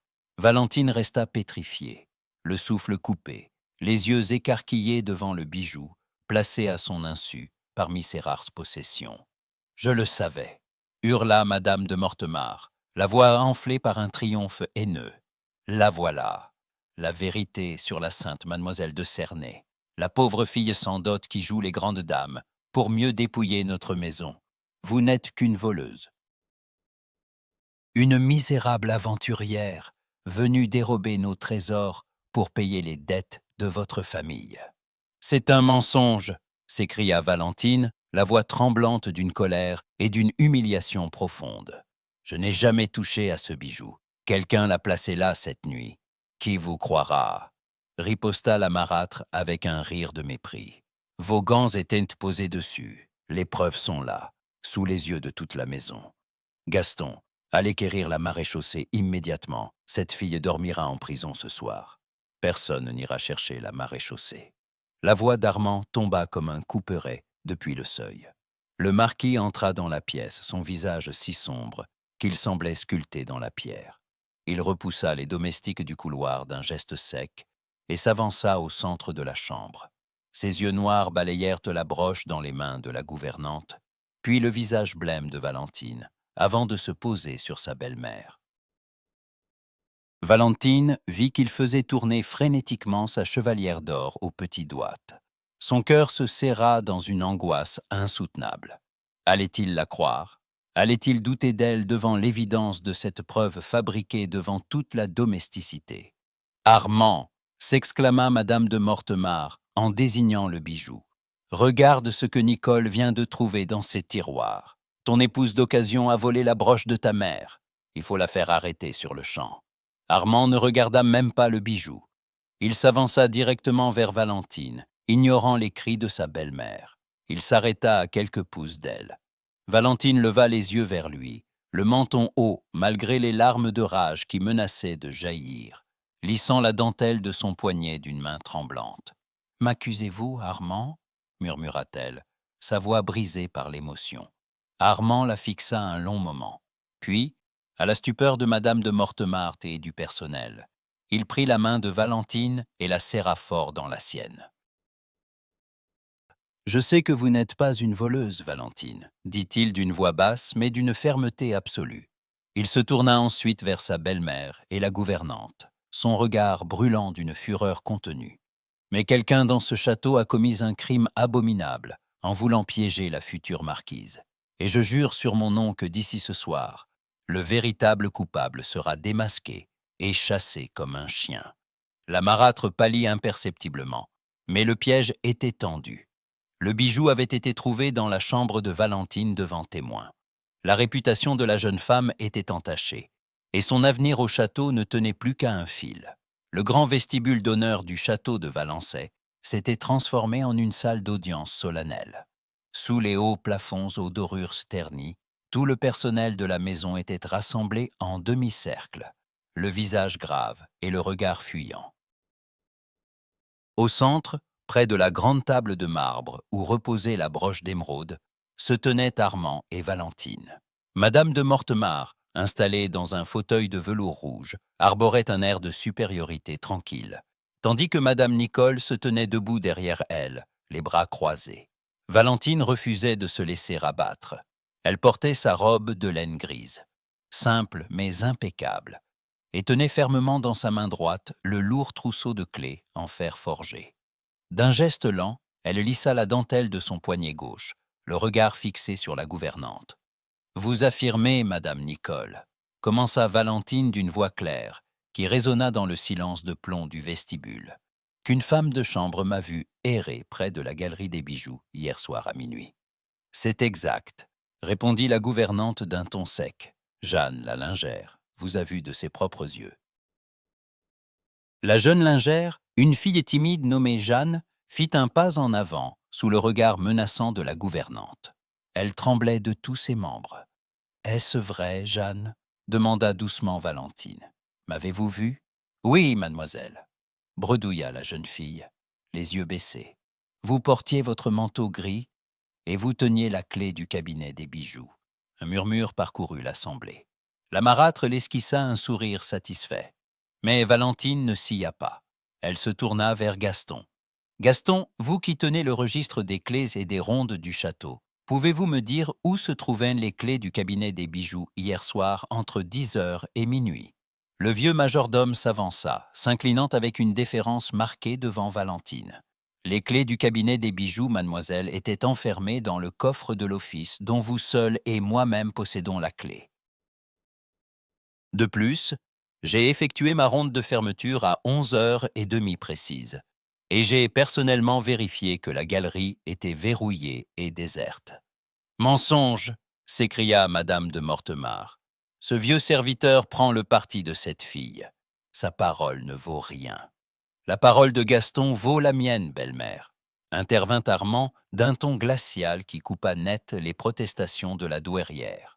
Il faisait tourner lentement sa chevalière d'or au petit doigt, son regard noir fixé sur la gouvernante. « Poursuivez, Valentine. » Valentine fit quelques pas vers la gouvernante. Si Gaston a verrouillé la galerie à 11h30 et que les clés étaient dans le coffre de l'office, comment aurais-je pu y entrer à minuit sans les clés? Mais il y a un détail plus troublant encore. Jeanne, vous dites m'avoir vu avec mon manteau gris. Oui, mademoiselle, balbutia la servante. C'est impossible, déclara Valentine en se tournant vers l'assemblée. Car hier soir, après le bal, j'ai prêté mon manteau gris à la petite Marie, la fille du garde-chasse, qui grelottait de froid dans la cour avant de repartir chez elle. C'est le marquis lui-même qui l'a déposé sur ses épaules, sous mes yeux. Je suis rentré dans mes appartements, vêtu seulement de ma robe verte et de la cape de soirée d'Armand. Un murmure plus fort s'éleva parmi les domestiques. Plusieurs d'entre eux hochèrent la tête, confirmant avoir vu la petite Marie partir avec le manteau gris de Valentine. Jeanne tomba soudain à genoux, éclatant en sanglots. « Pardonnez-moi, monsieur le marquis, pardonnez-moi, mademoiselle !» s'écria la jeune fille en pleurant. « C'est madame Nicole qui m'a forcée à mentir. Elle m'a dit que si je ne répétais pas cette histoire de manteau gris, elle me renverrait sans référence et ferait chasser ma famille du domaine. C'est elle qui a caché la broche dans votre chambre ce matin pendant que vous étiez au petit déjeuner. Elle avait un double des clés que madame la douairière lui avait donné. » La gouvernante devint livide. Elle tenta de reculer, mais Gaston lui barra discrètement le passage. « C'est absurde! Cette fille est folle !» hurla madame Nicole, la voix brisée par la panique. « Madame la douairière, dites-leur que c'est faux !» Mais madame de Mortemart restait silencieuse. Elle comprit immédiatement que la partie était perdue. Elle jeta à sa complice un regard de mépris absolu, décidant instantanément de la sacrifier pour sauver sa propre peau. « Quelle infamie !» s'exclama la marâtre en se levant de son fauteuil, affectant une mine outrée. « Nicole, comment avez-vous pu commettre une telle bassesse, utiliser mon nom pour piéger cette pauvre enfant et voler nos bijoux de famille? C'est une trahison intolérable. » « Ne jouez pas la comédie, belle-mère, » coupa Armand, d'une voix si basse et si menaçante que le silence se fit instantanément. Il s'avança vers sa belle-mère, sa haute stature la dominant de toute sa hauteur. Ses yeux noirs brillaient d'une colère froide, accumulée depuis des années. « Vous êtes l'instigatrice de ce complot, et tout le monde ici le sait, » poursuivit le marquis. « Vous avez tenté de détruire la réputation de ma future épouse parce qu'elle a eu le courage de vous tenir tête et de protéger les gens de ce domaine. Votre règne sur Valençay s'achève aujourd'hui. »« Tu ne peux pas me chasser, Armand, » répliqua la douairière en tentant de garder sa dignité, bien que sa voix tremblât. « Je suis la veuve de ton père. La loi me protège. » « La loi protège le propriétaire légitime de ce château, belle-mère. Et le contrat de mariage que j'ai signé donne à Valentine l'autorité complète sur cette maison. De plus, j'ai en ma possession les preuves des sommes considérables que vous avez détournées des comptes du domaine ces 5 dernières années pour payer vos dettes de jeu. Si vous n'avez pas quitté ce château avant midi, je remettrai ces documents au procureur du roi. » Le visage de madame de Mortemart se décomposa. Elle comprit qu'elle n'avait plus aucune issue. Ses rubis semblaient peser 1 tonne sur sa gorge serrée. Sans un mot, elle se tourna vers la sortie, le froissement sec de sa robe de soie violette résonnant une dernière fois comme un aveu de défaite. Elle remonta l'escalier pour faire ses bagages, abandonnant sa gouvernante à son triste sort. Armand se tourna vers Gaston. « Gaston, veillez à ce que madame Nicole soit conduite à la gendarmerie de la ville. Quant à Jeanne, elle conservera sa place, mais elle sera affectée aux cuisines, sous la surveillance de mademoiselle. » Le vieux majordome s'inclina bien bas, une lueur de satisfaction brillant dans ses yeux. « Bien, monsieur le marquis. » Les domestiques commencèrent à se disperser, jetant à Valentine des regards remplis d'un respect mêlé de crainte. Elle venait de prouver qu'elle n'était pas seulement une maîtresse de maison légitime, mais une femme capable de défaire ses ennemis les plus puissants. Valentine laissa échapper un long soupir, sentant la tension accumulée quitter son corps. Elle regarda Armand. Le marquis s'approcha d'elle, prit délicatement le lourd trousseau de clés de ses mains tremblantes et le serra dans ses propres paumes. « Vous avez nettoyé cette maison de son poison, Valentine, murmura-t-il, ses yeux brillants d'une tendresse infinie. Vous êtes la véritable marquise de Valençay. Valentine sourit, mais alors qu'elle sentait la chaleur de ses mains l'envelopper, elle comprit que si la marâtre était partie, la victoire la laissait désormais face à un défi plus grand encore. Assumer pleinement cet amour naissant au milieu d'un château désormais silencieux, où plus rien ne s'opposait à leur union, sinon leur propre crainte de s'abandonner l'un à l'autre. Le silence était revenu sur le château de Valençay, mais c'était un silence lourd d'inquiétude. Depuis la veille au soir, la chambre d'Armand, située dans l'aile d'honneur, s'était transformée en un sanctuaire improvisé. Le marquis avait été victime d'un grave accident lors d'une inspection des bois. Une branche maîtresse, alourdie par le givre, s'était rompue au passage de son cheval, le jetant à terre avec violence. Dans la grande chambre aux murs tendus de tapisserie sombre, l'air était empreint d'une odeur de vinaigre aromatique et d'infusion d'herbes. Armand était allongé sur le lit à baldaquin, le visage pâle, une large bande de lin blanc enserrant son front. Il respirait avec peine, les yeux clos. À son chevet, Valentine veillait sans relâche. Elle avait refusé de laisser les serviteurs s'occuper des détails les plus intimes de ses soins. Vêtue d'une robe de laine grise, les manches relevées sur ses avant-bras, elle essuyait délicatement le front brûlant du blessé, avec un linge humide. Ses doigts, d'ordinaire si prompts à lisser la dentelle de ses poignets, étaient animés d'une douceur infinie. Gaston entra discrètement dans la pièce, portant un plateau d'argent chargé d'une tasse de bouillon chaud. Le vieux majordome s'inclina avec cette déférence chaleureuse qui le caractérisait désormais. « Vous devriez prendre un peu de repos, mademoiselle Valentine, » dit-il d'une voix basse et respectueuse. « Vous n'avez pas fermé l'œil de la nuit. Le médecin a dit que la fièvre allait tomber. »« Je ne peux pas le laisser, Gaston, » répondit doucement Valentine sans quitter Armand des yeux. « S'il se réveille, je veux qu'il sache qu'il n'est pas seul dans cette maison. Pendant des années, il a dû affronter la maladie de son père, au milieu des complots de sa belle-mère. Je veux qu'il voie un visage ami. » Le majordome posa le plateau sur une table basse et la regarda avec une profonde sympathie. « Monsieur le marquis a beaucoup de chance de vous avoir à ses côtés.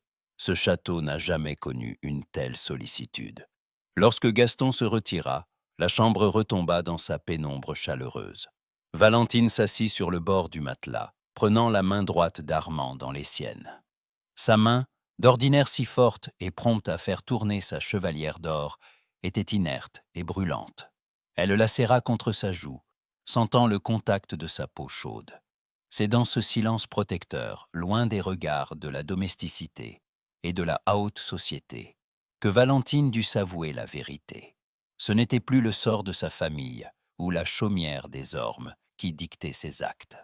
En voyant Armand ainsi vulnérable, dépouillé de sa froideur de marquis et de son armure de cynisme, elle comprit qu'elle l'aimait d'un amour profond, absolu, qui dépassait toutes les clauses de leur contrat de mariage. Elle l'aimait pour sa loyauté inflexible, pour sa protection silencieuse et pour la blessure secrète qu'il cachait derrière sa fierté. Soudain, Armand bougea. Un faible gémissement s'échappa de ses lèvres sèches. Ses paupières se frémirent, puis s'ouvrirent lentement, révélant ses yeux noirs encore troublés par la fièvre. Il tourna la tête avec effort, son regard cherchant à faire le point dans la pénombre. Lorsqu'il vit Valentine assise à ses côtés, sa main serrée contre sa joue, un léger soupir de soulagement s'échappa de sa poitrine. « Valentine, » murmura-t-il, sa voix n'étant qu'un souffle enroué. « Je suis là, Armand, » répondit-elle doucement en posant sa main libre sur son front pour vérifier sa température. La fièvre commence à baisser. Ne faites pas d'efforts. Il tenta de se redresser, mais une grimace de douleur lui traversa le visage, le forçant à rester allongé. Ses doigts se serrèrent faiblement sur ceux de la jeune femme. Le domaine, les travaux des digues, commença-t-il, l'esprit encore tourné vers ses devoirs. Tout est sous contrôle, l'interrompit Valentine avec un sourire rassurant. Gaston a transmis vos instructions au régisseur. J'ai signé les ordres de paiement pour les ouvriers ce matin, avec les clés que vous m'avez confiées. Rien ne s'est arrêté. Vous devez seulement penser à vous guérir. Armand la regarda. une lueur d'une immense gratitude brillant dans ses yeux sombres. Il fit un effort pour parler, sa voix gagnant un peu en fermeté. « Vous avez pris soin de moi. Toute la nuit, c'est mon devoir, Armand, et mon désir. » Le marquis esquissa un sourire presque imperceptible, son regard plongeant dans le sien avec une intensité qui fit vaciller Valentine.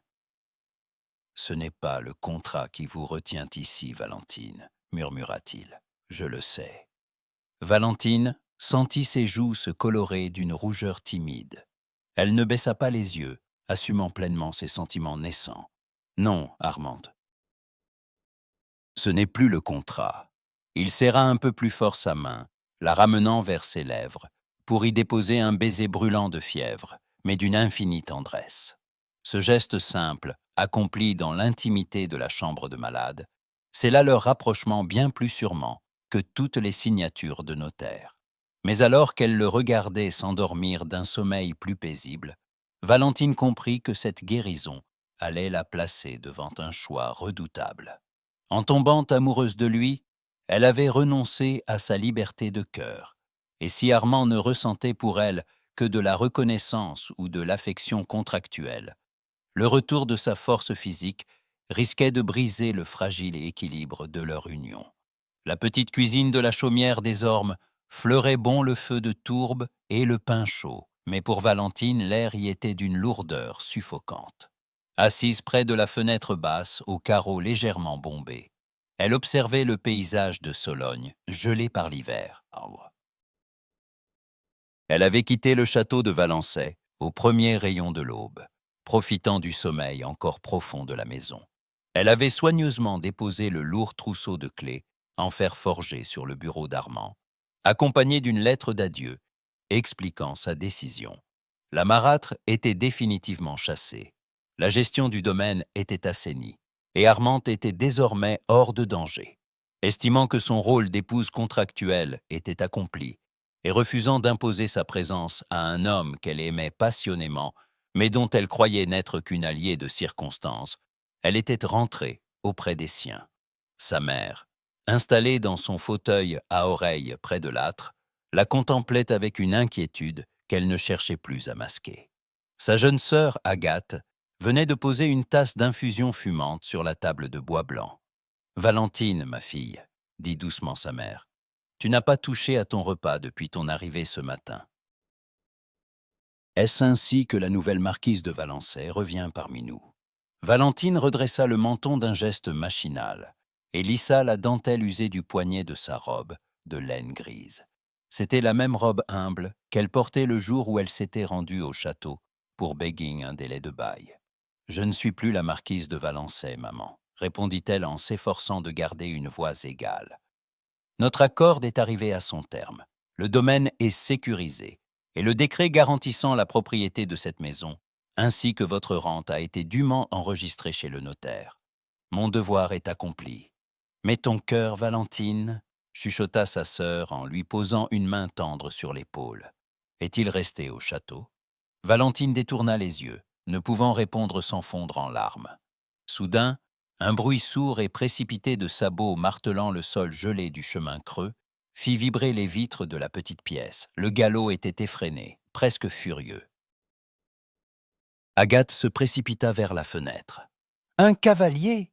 s'écria la jeune fille, les yeux écarquillés. « Il monte un grand étalon noir. Il tourne dans notre cour. » Valentine se leva d'un bond, le cœur battant à grands coups contre sa poitrine.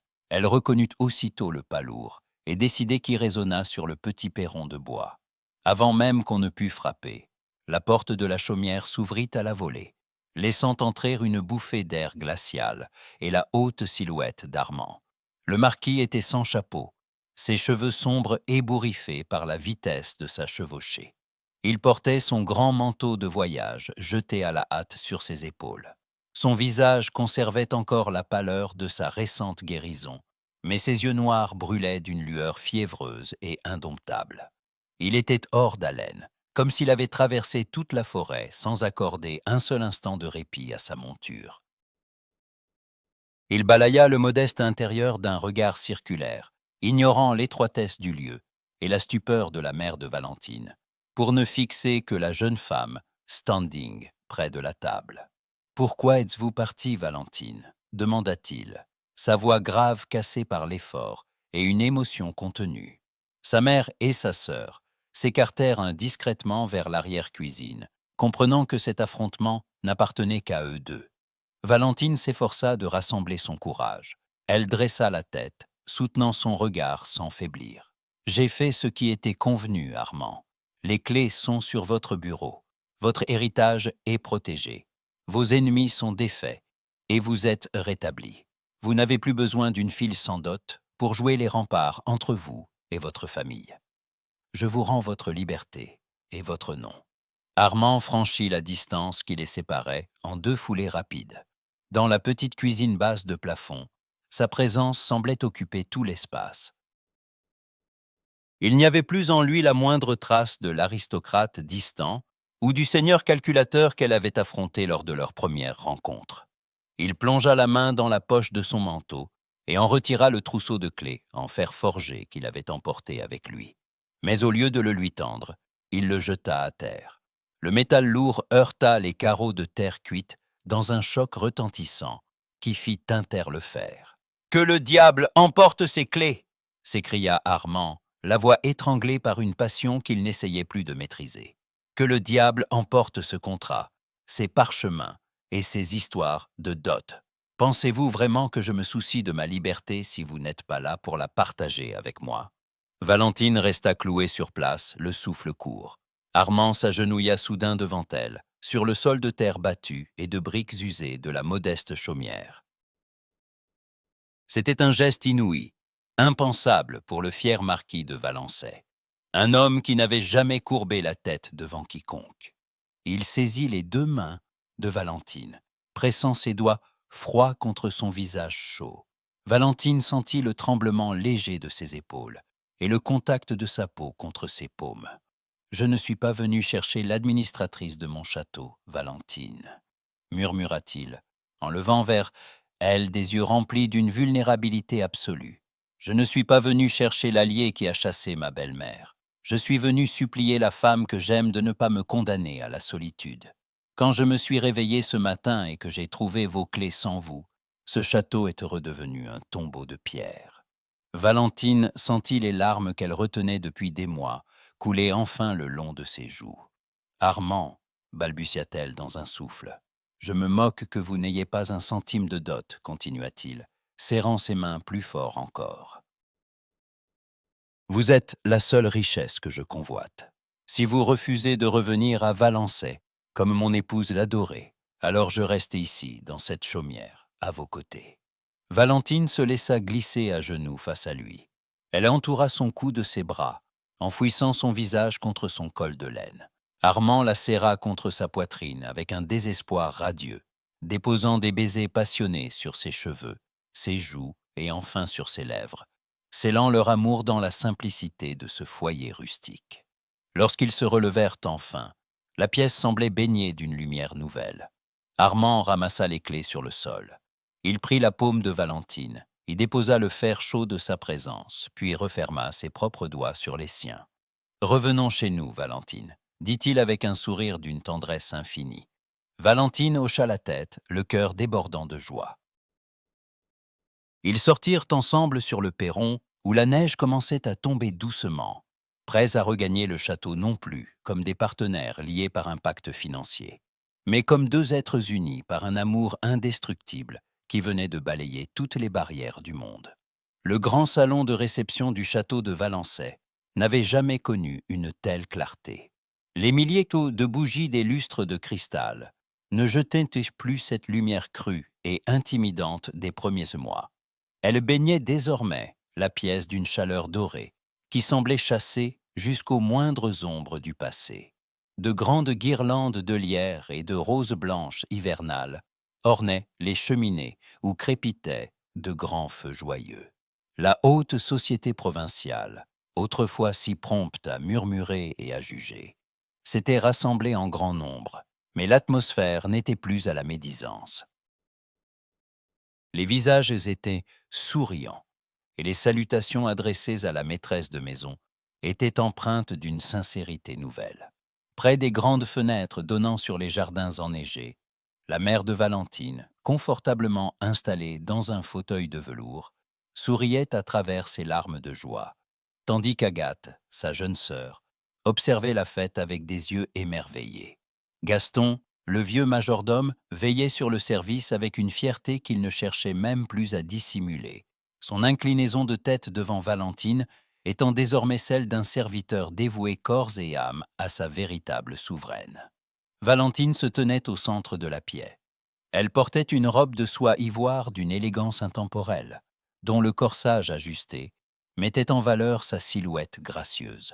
Autour de son cou, le simple camée de son père reposait sur sa peau, mais il ne symbolisait plus la ruine. Il était le témoin d'une dignité retrouvée et honorée. Ses doigts ne tremblaient plus. Lorsqu'elle lissa la dentelle parfaite de son poignet droit, ce fut avec la sérénité d'une femme qui sait qu'elle est enfin à sa place. Armand se tenait à ses côtés. Il avait abandonné sa redingote de voyage pour un habit de soirée d'une coupe impeccable, et son visage, autrefois si dur et impénétrable, était adouci par un bonheur évident. Il ne faisait plus tourner sa chevalière d'or au petit doigt pour contenir sa colère. Sa main droite était fermement enlacée dans celle de Valentine, ses doigts longs et chauds lui transmettant une assurance tranquille. Soudain, Armand fit un pas en avant et leva sa main libre pour réclamer le silence. La musique de l'orchestre s'éteignit doucement et les conversations s'interrompirent. Tous les regards se tournèrent vers le couple, suspendu à leurs lèvres. Gaston s'avança alors, portant sur un plateau d'argent un document de parchemin scellé de cire rouge. Valentine reconnut immédiatement le contrat de mariage qu'elle avait signé dans le petit salon vert, ce pacte de méfiance et de nécessité, qui stipulait ses devoirs et les limites de sa protection. Armand prit le document sur le plateau. Il le déplia lentement devant l'assemblée, montrant les signatures et les ratures du notaire. « Messieurs chers amis, » commença le marquis d'une voix grave et forte, qui porta jusqu'aux galeries supérieures. Beaucoup d'entre vous connaissent les circonstances qui ont entouré mon union avec mademoiselle de Cernay. On a parlé de contrat, de convenance et de nécessité. On a murmuré sur l'absence de dot de mon épouse, et certains ont cru que cette alliance n'était qu'une transaction pour protéger ce domaine contre des intrigues familiales. Un léger murmure parcourut l'assistance, mais Armand d'un geste de la main y mit fin. Son regard noir, d'ordinaire si froid, se tourna vers Valentine, s'adoucissant d'une tendresse infinie. Ce contrat a en effet été écrit dans la méfiance, poursuivit-il. Il a été conçu pour fixer des limites et garantir des sécurités. Mais la vérité de nos sentiments a balayé ces barrières de papier. Valentine est entrée dans ce château sans dot matérielle, c'est vrai. Mais elle y a apporté une richesse bien plus grande. Son courage, sa droiture et un amour qui a guéri cette maison de son poison. Aujourd'hui, je refuse que notre vie soit régie par un acte notarié. Sous les yeux stupéfaits des invités et de maître Delalande lui-même, qui observait la scène avec un sourire bienveillant, Armand saisit le parchemin à deux mains. Dans un froissement sec qui résonna clairement dans le silence du salon, il déchira le contrat de mariage en deux, puis en quatre, avant de jeter les morceaux dans les flammes de la grande cheminée. Le papier s'enflamma instantanément, se transformant en cendres volantes sous les applaudissements discrets des domestiques au fond de la pièce. Armand se tourna complètement vers Valentine. Il plongea sa main dans sa poche et en sortit le lourd trousseau de clés en fer forgé du château de Valençay. Il prit la main droite de la jeune femme, ouvrit sa paume et y déposa le fer. « Je n'ai pas de dot, m'avez-vous dit un jour dans mon cabinet, » murmura-t-il, sa voix ne s'adressant plus qu'à elle seule, bien que toute la pièce l'entendît. « Aujourd'hui, Valentine, c'est moi qui reçois le plus grand des trésors. Ces clés ne sont plus le symbole d'un marché ou d'une autorité concédée par contrat. Elles sont le gage de ma confiance absolue et de mon amour éternel. Ce château est le vôtre, comme mon cœur l'est pour toujours. » Valentine sentit des larmes de bonheur perler au coin de ses yeux, mais elle ne chercha pas à les cacher. Elle referma ses doigts sur les clés de fer, sentant la chaleur du métal que la paume d'Armand avait réchauffé. « Je les accepte, Armand, » répondit-elle d'une voix claire et vibrante. « Non plus comme une alliée de l'ombre, mais comme votre épouse, pour partager vos joies et vos peines, jusqu'à mon dernier souffle. » Armand s'approcha d'elle, sans se soucier des convenances ou des regards de la noblesse provinciale. Il posa ses mains sur ses joues et se pencha pour sceller leur union par un baiser d'une infinie douceur. Valentine s'abandonna à son étreinte, ses bras s'enroulant autour de son cou, tandis que le cliquetis des clés dans sa main répondait aux battements rapides de leurs cœurs unis. Une salve d'applaudissements chaleureux éclata dans le grand salon. Les invités levèrent leurs verres en l'honneur des mariés, et les violons de l'orchestre reprirent une mélodie joyeuse et entraînante. Gaston s'inclina bien bas devant le couple, une larme brillant sur sa joue ridée. La tempête et l'hiver pouvaient bien faire rage au-dehors sur les forêts de Sologne. Le château de Valençay était désormais un foyer de lumière et d'amour. La jeune femme sans dot était devenue la marquise incontestée de ces terres, non par la force de l'or, mais par la puissance d'un cœur qui avait su conquérir la liberté et l'amour du marquis.